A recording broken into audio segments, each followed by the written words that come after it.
जय हिंद, नमस्कार फ्रेंड्स। ज्योति क्लासेस में आप सभी का एक बार फिर से स्वागत है। हेलो दोस्तों, कैसे हैं आप सभी? आई होप आप सभी बहुत ही अच्छे होंगे, स्वस्थ होंगे और आपकी स्टडी कंटिन्यू होगी। तो चलिए चलते हैं हमारी आज की क्लास की तरफ। जैसा कि आप सभी जान रहे हैं कि हम कर रहे हैं हमारी होम साइंस की सीरीज़, और होम साइंस की सीरीज में फ्रेंड्स हम कर रहे हैं हमारी 6 से लेकर 12 तक की पढ़ाई, जो कि बहुत ही अच्छे से कंटिन्यू है। और आप सभी को मुझे ये बताते हुए बहुत खुशी हो रही है कि हमने 6 to 8 तक की पढ़ाई कंप्लीट कर ली है। अभी हम कर रहे हैं फ्रेंड्स हमारा क्लास 9 की पढ़ाई। तो आप सभी से रिक्वेस्ट है, अगर अभी तक आपने उन वीडियोस को नहीं देखा है तो प्लीज़ प्लेलिस्ट में जाइए। वहाँ पे आपको 6 से लेके 8 तक की जितनी भी हमने पढ़ाई की है ना, वो सारी वीडियोस प्रोवाइड कराई गई हैं। वहाँ पे जाके आपको जैसे ही मैंने सीरीज़ वाइज कराया है, एज इट इज़ आप उनको उसी तरह से करके अपने जो है कॉन्सेप्ट क्लियर कर सकते हैं।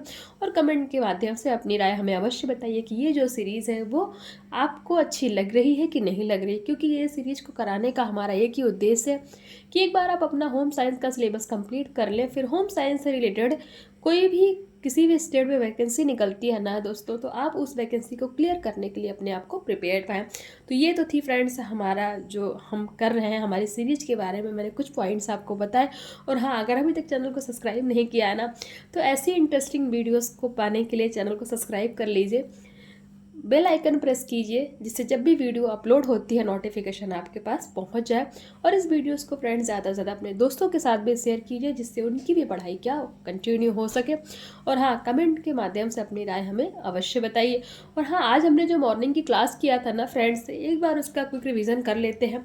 मॉर्निंग की क्लास में फ्रेंड्स हमने जाना था आज की हिस्ट्री, यानी कि आज 4 मार्च है, तो 4 मार्च को हम किस दिवस के रूप में मनाते हैं, यानी कि 4 मार्च को हम क्या सेलिब्रेट करते हैं।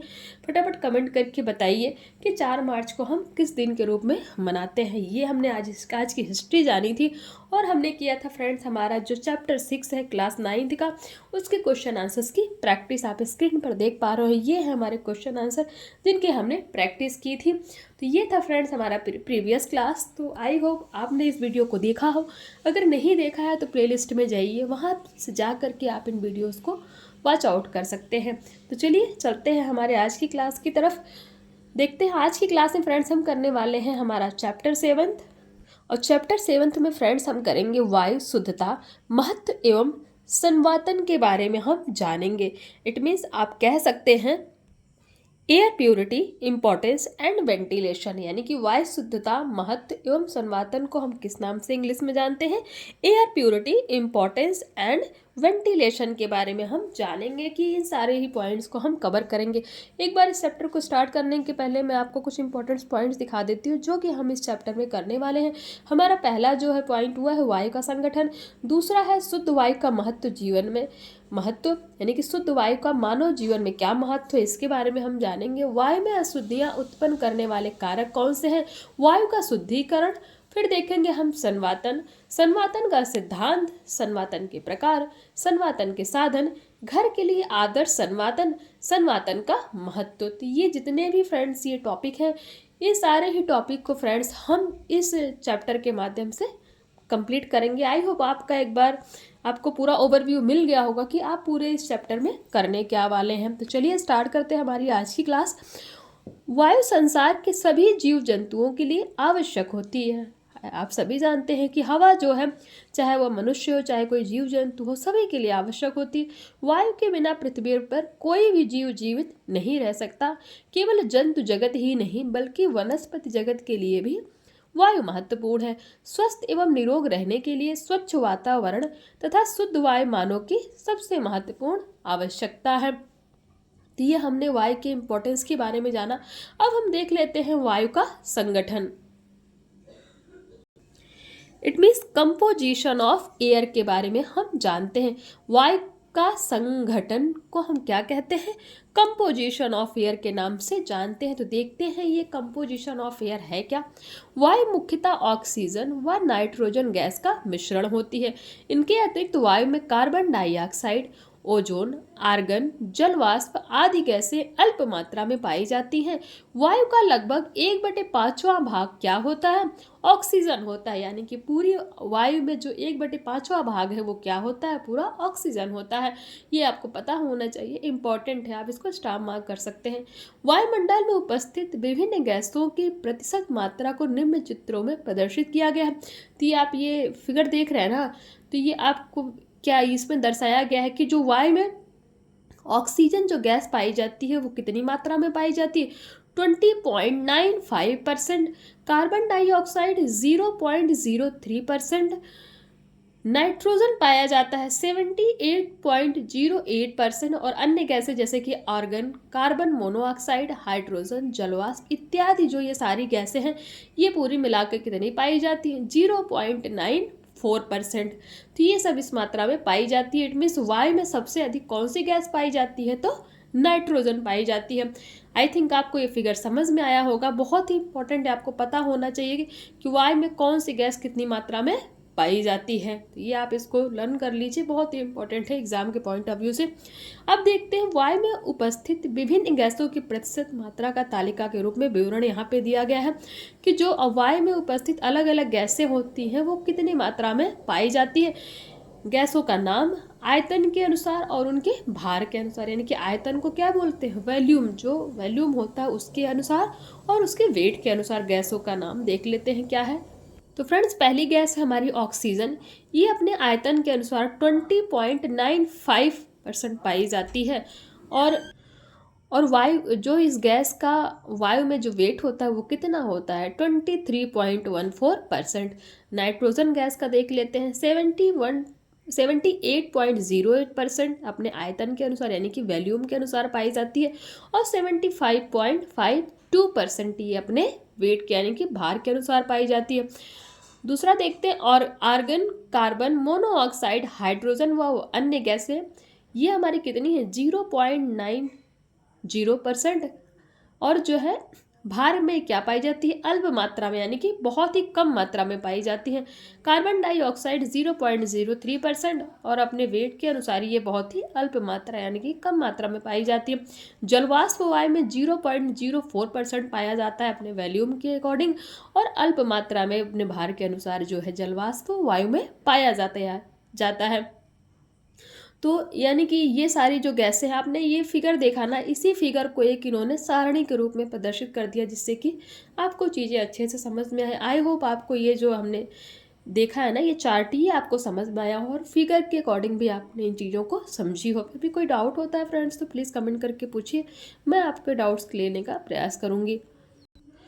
वायुमंडल में इन गैसों के साथ ही अल्प मात्रा में धूल, पराग, वनस्पति तथा विभिन्न प्रकार के जीवाणु भी उपस्थित होते हैं। यानी कि जो हमारी हवा है, वायु है, उसमें ये गैसें तो पाई जाती हैं, बट इनके साथ ही साथ बहुत ही कम मात्रा में धूल, पराग, वनस्पति तथा विभिन्न प्रकार के जीवाणु यानी कि जम्स भी पाए जाते हैं। वायु में उपस्थित विभिन्न गैसों के संगठन का संक्षिप्त विवरण निम्नलिखित है। संगठन मतलब जो मिलने वाली गैसें हैं वो निम्नलिखित है। Number 1, nitrogen. नाइट्रोजन के बारे में जानते हैं। नाइट्रोजन वायुमंडल में सर्वाधिक मात्रा में उपस्थित होती है। हमने अभी देखा ना, जो हमारा वो चार्ट था उसके अकॉर्डिंग की 78 पॉइंट करके जो है 78.08% करीब जो है मतलब पाई जाती है क्या? नाइट्रोजन वायु के अंदर। तो जो नाइट्रोजन गैस है वो वायु में बहुत ही अधिक मात्रा में पाई जाती है तथा भार की दृष्टि से 75.52% मात्रा में उपस्थित होती है। ये आप समझिए 78.08% ये वॉल्यूम के आधार पर पाई जाती है। और आपसे वेट के अकॉर्डिंग पूछ लिया गया कि नाइट्रोजन गैस कितनी मात्रा में पाई जाती है वायु में, तो आपका आंसर होगा 75.52%। आई होप ये क्लियर होगा आपको। गुण नाइट्रोजन इसका गुण क्या है? नाइट्रोजन एक रंगहीन, गंधहीन तथा निष्क्रिय गैस है। नाइट्रोजन ऑक्सीजन के गुणों से विपरीत एक हल्की गैस है। यह जल में अल्प घुलनशील है, यानी कि बहुत ही कम मात्रा में घुलनशील है। उपयोग इसका देख लेते हैं कि नाइट्रोजन के उपयोग क्या क्या है। नंबर 1 है, नाइट्रोजन ऑक्सीजन की तीव्रता तथा क्रियाशीलता को कम करती है। यह ऑक्सीजन को जलने से रोकती है। तो जो हमारी नाइट्रोजन गैस है वो क्या करती है? ऑक्सीजन की तीव्रता तथा क्रियाशीलता को कम करती है और ऑक्सीजन को जलने से रोकती है। नंबर 2 जो इसका उपयोग है, इसका यूज़ है, नाइट्रोजन की उपस्थिति ही वायु को श्वास लेने के योग्य बनाती है। यानी कि अगर हमारे वायु में नाइट्रोजन गैस की मात्रा कम पाई जाए तो हमें श्वास लेने में बहुत समस्या होती है। यदि नाइट्रोजन ना हो तो श्वास लेते समय फेफड़े जल जाएंगे। नंबर 3 है, वायुमंडल में उपस्थित नाइट्रोजन का जीवों द्वारा उपयोग नहीं किया जाता, किंतु जीवों में उपस्थित प्रोटीन में नाइट्रोजन अधिक मात्रा में पाई जाती है। यानी कि जो जीव होते हैं उनमें उपस्थित जो प्रोटीन होती है उनमें नाइट्रोजन अधिक मात्रा में पाई जाती है। नंबर 4 है, वायुमंडल की नाइट्रोजनीकरण से मिट्टी द्वारा पौधों में तथा पौधों से जंतुओं में पहुंचती है। और नंबर 5 है, जीवों के उत्सर्जन, मृत वस्तुओं की जीवाणुओं द्वारा अपघटन क्रिया से यह नाइट्रोजन स्वतंत्र होकर वायुमंडल में पहुंच जाती है, जिससे वायु में नाइट्रोजन का संतुलन बना रहता है। तो फ्रेंड्स, ये हमने कुछ पॉइंट जाने किसके, नाइट्रोजन गैस के उपयोग का। यानी कि नाइट्रोजन गैस में, नाइट्रोजन जो गैस है वायु में, उसका किस तरह से प्रयोग में लाया जाता है, इसके बारे में हमने ये कुछ पॉइंट जाने। आई होप आपको नाइट्रोजन गैस और उसके उपयोग में जो भी डाउट होगा वो क्लियर हो गया होगा। अब हमारी दूसरी गैस देख लेते हैं, ऑक्सीजन। वायुमंडल में उपस्थित विभिन्न गैसों के मिश्रण से ऑक्सीजन की लगभग 21% मात्रा पाई जाती है। यानी कि जो वायुमंडल में उपस्थित विभिन्न गैसें होती है ना, उनका जो मिश्रण होता है उसमें ऑक्सीजन लगभग 21% मात्रा में पाई जाती है। ऑक्सीजन एक जीवनदायी गैस है। ऑक्सीजन के बिना मानव जीवन संभव नहीं है। जैसा कि आप सभी को पता है कि अगर ऑक्सीजन ना मिले तो हमारी सांसें ना चले, इसलिए ऑक्सीजन को क्या कहा जाता है, जीवनदायी गैस के रूप में जाना जाता है। ऑक्सीजन की कमी मानव स्वास्थ्य पर प्रतिकूल प्रभाव डालती है। यह वायु में 1/5 भाग में उपस्थित होती है। अब ऑक्सीजन के गुण देख लेते हैं। ऑक्सीजन एक रंगहीन, गंधहीन व स्वादहीन गैस है। यह एक अत्यंत सक्रिय गैस है जो अन्य गैसों के साथ शीघ्रता से क्रिया करती है। तो ये हमने देखा, इन दोनों के बीच में डिफरेंस देखिए। जो नाइट्रोजन का गुण है वो क्या है, वो है रंगहीन, गंधहीन और स्वादहीन, तो ये भी है, बट ये निष्क्रिय गैस है। बट ऑक्सीजन क्या है, सक्रिय गैस है। इस तरह से पढ़ के आप दोनों ही जो है गैसों को आपस में कनेक्ट कर सकते हैं। जो अन्य गैसों के साथ शीघ्रता से क्रिया करती है। इसका उपयोग देख लेते हैं कि यूज़ क्या है ऑक्सीजन का। ऑक्सीजन के उपयोग निम्नलिखित है। नंबर 1 है, सभी जीव जंतु तथा पौधों की श्वसन क्रिया के लिए ऑक्सीजन की आवश्यकता होती है। नंबर 2 में ऑक्सीजन वस्तुओं के जलने में सहायक होती है तथा उनके ऑक्साइड का निर्माण करती है। जैसे यह कार्बन के साथ जलकर कार्बन डाइऑक्साइड यानी कि CO2 तथा carbon monoxide it mean CO का निर्माण करती है। तो ये आपने देखा किसके बारे में, ऑक्सीजन गैस के बारे में, उसके गुण के बारे में और फिर उसके जो है यूज़ के बारे में हमने जाना। आई होप ये गैस की भी जो उपयोगिता और इसके जो गुण हैं आपको क्लियर हो गए होंगे। नंबर 3 जो हमारी गैस है वो है कार्बन डाइऑक्साइड। इसके बारे में देखते हैं। वायुमंडल में कार्बन डाइऑक्साइड का जो आयतन है 0.03% है। हमने अभी पीछे देखा था वही गुण। इसका गुण क्या है और कार्बन डाइऑक्साइड का, इसका गुण है कि यह एक रंगहीन गैस है, परंतु इसमें गंध एवं हल्का स्वाद होता है। अभी हमने जो 2 गैसें देखी, नाइट्रोजन और ऑक्सीजन, वो सारी रंगहीन तो थी, बट वो जो है वो गंधहीन और स्वादहीन भी थी। बट जो कार्बन डाइऑक्साइड है इसका गुण है कि ये रंगहीन तो है बट इसमें गंध भी है और हल्का स्वाद भी होता है। ये आपको पता होना चाहिए। यह गैस कोयला, पेट्रोलियम पदार्थ के जलने, जंतु एवं वनस्पति पदार्थों के अपघटित होने पर तथा जीव जंतुओं की श्वसन क्रिया के दौरान उत्पन्न होती है। इसकी मात्रा में स्थान के अनुसार भिन्नता पाई जाती है। तो ये हमने देखा कार्बन डाइऑक्साइड के गुण देखे। अब इसका प्रयोग देख लेते हैं किस तरह से होता है। इसके प्रयोग में नंबर 1 है, पौधे कार्बन डाइऑक्साइड की सहायता से प्रकाश संश्लेषण की क्रिया करते हैं। तो प्रकाश संश्लेषण की क्रिया आपसे पूछ लिया गया कि पौधे किसकी सहायता से करते हैं, तो आंसर हो जाएगा कार्बन डाइऑक्साइड की सहायता से। पॉइंट नंबर 2, जिन स्थानों पर पेड़ पौधे अधिक होते हैं वहाँ कार्बन डाइऑक्साइड की मात्रा कम तथा ऑक्सीजन की मात्रा अधिक होती है। इसीलिए बोलते हैं कि हमें ज़्यादा से ज़्यादा पेड़ लगाना चाहिए, क्योंकि प्रकाश संश्लेषण की क्रिया के दौरान पेड़ पौधे कार्बन डाइऑक्साइड ग्रहण करते हैं तथा ऑक्सीजन छोड़ते हैं। तो ये जो है इसका उपयोग देखा हमने। किसका उपयोग देखा, कार्बन डाइऑक्साइड का है। अब यह जो 3 गैसें थी हमारी, नाइट्रोजन, ऑक्सीजन और कार्बन डाइऑक्साइड, यानी ये तीनों जो हमने गैसें देखी, आई होप आपने जो है इनके गुण और इनका यूज़ आपको समझ में आया होगा। अब नंबर 4 देखते हैं, जो अन्य गैसें एवं धूल कण हैं उनके बारे में हम जानते हैं। It means other gases and dust particle के बारे में हम पढ़ते हैं कि अदर गैसेस डस्ट पार्टिकल क्या है, उनके बारे में हम देखते हैं। वायु में 3 प्रमुख गैसें नाइट्रोजन, कार्बन डाइऑक्साइड एवं ऑक्सीजन के अतिरिक्त अल्प मात्रा में कई अन्य गैसें भी विद्यमान है, यानी कि पाई जाती हैं, जैसे ओजोन, हाइड्रोजन तथा सल्फर डाइऑक्साइड, अमोनिया, हीलियम तथा धूल कण आदि। वायुमंडल में विद्यमान अन्य गैसों का विवरण आप देख लीजिए। नंबर 1 है सल्फर डाइऑक्साइड। यह कारखानों की चिमनियों से निकलने वाली एक हानिकारक गैस है। इसका मानव स्वास्थ्य पर प्रतिकूल प्रभाव पड़ता है, यानी कि जो सल्फर डाइऑक्साइड है वो मानव स्वास्थ्य के लिए अच्छा नहीं होता है। Number 2 ammonia. कूड़ा करकट वाले स्थानों पर सड़ने की क्रिया के कारण एवं मल मूत्र निष्कासन वाले स्थानों पर अमोनिया गैस पाई जाती है, जिसकी दुर्गंध से वायु भी प्रदूषित होती है। तो आप कह सकते हैं कि अमोनिया भी जो है वो स्वास्थ्य के लिए अच्छी नहीं है। नंबर 3 है हीलियम। यह स्वयं जलने वाली एक हल्की गैस है।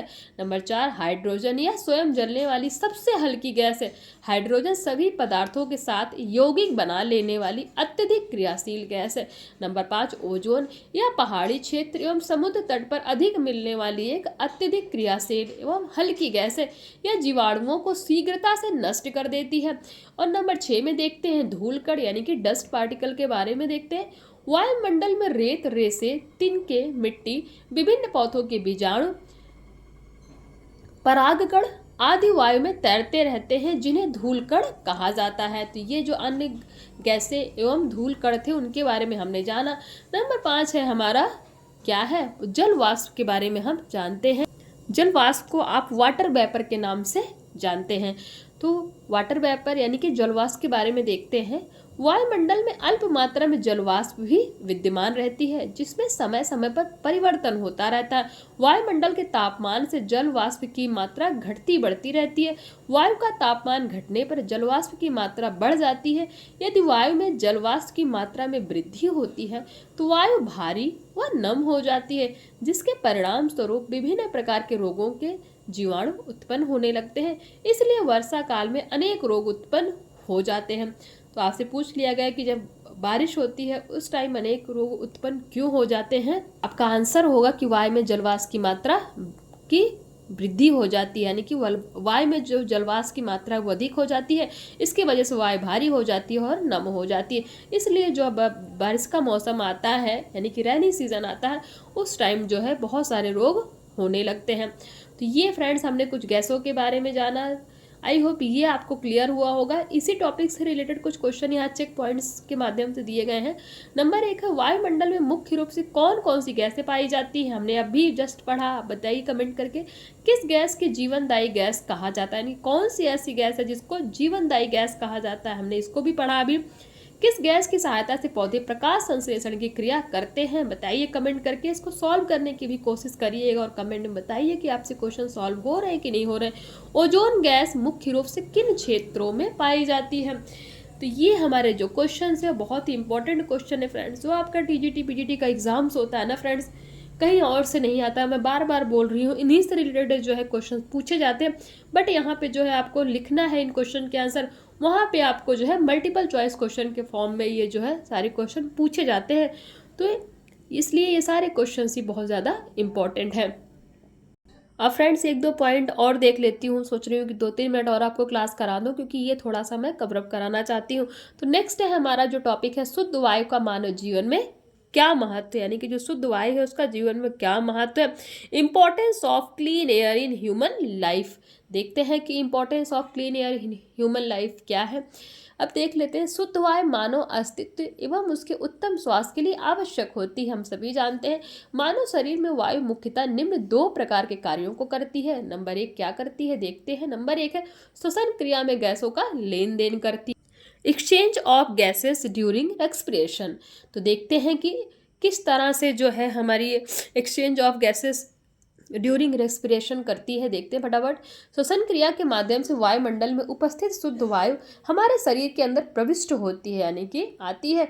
तब शरीर में विभिन्न प्रक्रियाओं के फलस्वरूप उत्पन्न अशुद्ध वायु श्वास के माध्यम से बाहर निकाल दी जाती है। शरीर की प्रत्येक कोशिकाओं एवं ऊतकों को जीवित रहने के लिए निरंतर वायु की आवश्यकता होती है।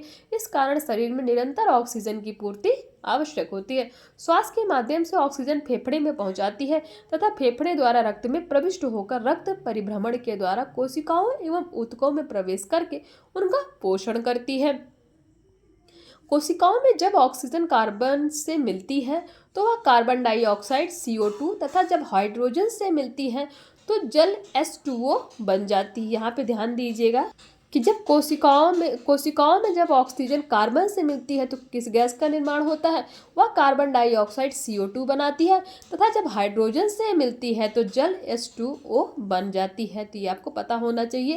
इन प्रक्रियाओं के फलस्वरूप शरीर में ताप का निर्माण होता है तथा शरीर को कार्य करने की शक्ति प्राप्त होती है। ऊतकों में हुए ऑक्सीकरण के परिणाम स्वरूप कार्बन डाइऑक्साइड की उत्पत्ति होती है जो रक्त द्वारा फेफड़ों में पहुंचा दी जाती है।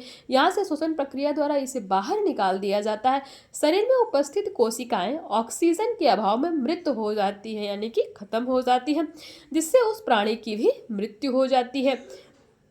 यानी कि हमारे शरीर में जो कोशिकाएं हैं फ्रेंड्स, अगर उनको ऑक्सीजन ना मिले तो प्राणी की मृत्यु हो जाती है। इसीलिए ऑक्सीजन हमारे लिए बहुत आवश्यक है। अब जो दूसरा पॉइंट है हमारा, देखते हैं शरीर के ताप का नियमन। It means regulation of body temperature के बारे में हम जानते हैं। शरीर के ताप के नियमन में वायु का विशेष महत्व होता है। सामान्यतः शरीर का तापमान 98.6 फ़ारेनहाइट होता है, जबकि सामान्य कमरे का तापमान 55 फ़ारेनहाइट से लेकर 60 फ़ारेनहाइट होता है। इस तरह ऑक्सीकरण के फलस्वरूप शरीर का बढ़ा तापमान अपने आसपास के अपेक्षाकृत कम गर्म वातावरण में घटकर सामान्य बना रहता है। शरीर को अधिक ताप की स्थिति से बचाने के लिए यह आवश्यक है कि उसके ताप में बराबर कमी होती रहे। शरीर के तापमान में कमी निम्नलिखित क्रियाओं द्वारा संचालित होती है, यानी कि कुछ क्रियाएं हैं उनके द्वारा जो है शरीर में तापमान की कमी होती है। देख लेते हैं वो कौन कौन सी है। नंबर 1 है संपर्क। इसके माध्यम से ऊष्मा का लगातार निष्कासन होता रहता है। जब शरीर के तापमान से कम गर्म वायु का संपर्क त्वचा से होता है तो वह शरीर की कुछ गर्मी को अवशोषित करके शरीर का तापमान कम कर देती है। नंबर 2 है वाष्पीकरण। त्वचा से निकलने वाले पसीने को वायु द्वारा वाष्पीकृत कर दिया जाता है, जिससे शरीर की जो ऊष्मा है वो क्या होती है, कम हो जाती है। क्योंकि पसीना जब वाष्पीकृत हो जाता है तो त्वचा सूखी एवं ठंडी हो जाती है। नंबर 3 है श्वास द्वारा। श्वास लेने के क्रम में बाहर की हवा फेफड़ों में प्रवेश करती है। फेफड़ों में रक्त प्रवाह के माध्यम से वह गर्म हो जाती है। इस तरह श्वसन क्रिया के माध्यम से जब हम शरीर के अंदर की वायु को बाहर निकालते हैं तब शरीर की ऊष्मा क्या होती है, कम हो जाती है। तो ये फ्रेंड्स हमने कुछ पॉइंट जाने किसके बारे में, शरीर के ताप का नियमन के। अब हमारा जो नेक्स्ट पॉइंट है फ्रेंड्स उस पर चलते हैं। वायु में अशुद्धियां उत्पन्न करने वाले कारक, इसके बारे में हम देखते हैं। It means factor causing impure particles in air. जानते हैं क्या है ये। वायु में अशुद्धियां प्राकृतिक एवं मानव जनित दोनों कारकों से उत्पन्न होती हैं। प्राकृतिक कारकों में प्रमुख है ज्वालामुखी विस्फोट, आंधी तूफान इत्यादि। वायु में अशुद्धियां उत्पन्न करने वाले मानव जनित कारक निम्नलिखित है। वो कौन कौन से कारक हैं जिनके द्वारा वायु में जो है अशुद्धियां उत्पन्न होती हैं, देख लेते हैं। नंबर 1 श्वसन क्रिया द्वारा। इट मीन्स रेस्पिरेटरी सिस्टम, यानी कि जो रेस्पिरेटरी सिस्टम यानी कि प्रोसेस होता है उसके द्वारा। देखते हैं किस तरह। इस क्रिया के लिए वायु का सर्वाधिक उपयोग किया जाता है। पृथ्वी पूरे निवास करने वाले सभी जीव श्वसन के अंतर्गत ऑक्सीजन ग्रहण करते हैं तथा कार्बन डाइऑक्साइड मुक्त करते हैं। वायु में कार्बन डाइऑक्साइड की मात्रा में वृद्धि से वायु क्या होती है, अशुद्ध हो जाती है। अब नंबर 2 है हमारा पदार्थों के प्रज्वलन से। It means ignitions of substances. क्या है इनके बारे में हम देखते हैं। मानव द्वारा लकड़ी, कोयला एवं पेट्रोलियम उत्पाद इत्यादि को जलाने के लिए ऑक्सीजन का प्रयोग होता है तथा कार्बन डाइऑक्साइड गैस मुक्त होती है, जिससे वायु में ऑक्सीजन की मात्रा में कमी तथा कार्बन डाइऑक्साइड की मात्रा में वृद्धि होती है तथा वायु का संतुलन क्या होता है, बिगड़ जाता है। जलने की क्रिया के फलस्वरूप कार्बन मोनोऑक्साइड जैसे कुछ विषैली गैसें भी मुक्त होती हैं, जिससे वायु प्रदूषण में वृद्धि होती है। धुएं के माध्यम से निकलने वाली कार्बन, हाइड्रोजन व विषाक्त गैस से भी वायु प्रदूषण का कारण है, अतः धुआं श्वसन क्रिया के लिए हानिकारक होता है। नंबर 3 है हमारा व्यावसायिक जो अशुद्धियाँ होती हैं, वो भी क्या है फ्रेंड्स, हमारा वायु अशुद्धियाँ उत्पन्न करने वाले कारकों में आती हैं। देख लेते हैं कि व्यावसायिक अशुद्धियाँ इट मीन्स कमर्शियल इम्प्योरिटीज़ के बारे में हम जानते हैं क्या है। कल कारखानों एवं उद्योगों में रासायनिक क्रियाओं के फलस्वरूप अनेक विषैली गैसें उत्पन्न होती हैं।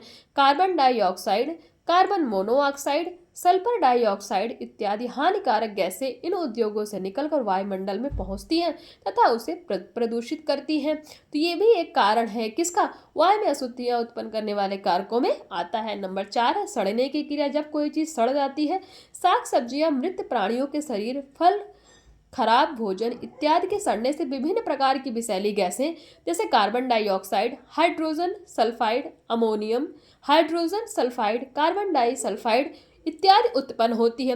इन सभी गैसों में से हाइड्रोजन सल्फाइड बहुत हानिकारक है क्योंकि वायु में इसकी 0.12% मात्रा ही उपस्थित होने पर प्राणी अचेत होने लगता है। तो ये आपके लिए इम्पॉर्टेंट है, कितना 0.12% मात्रा ही अगर उपस्थित हो तो जो प्राणी है वो क्या है, अनकॉन्शियस होने लगता है।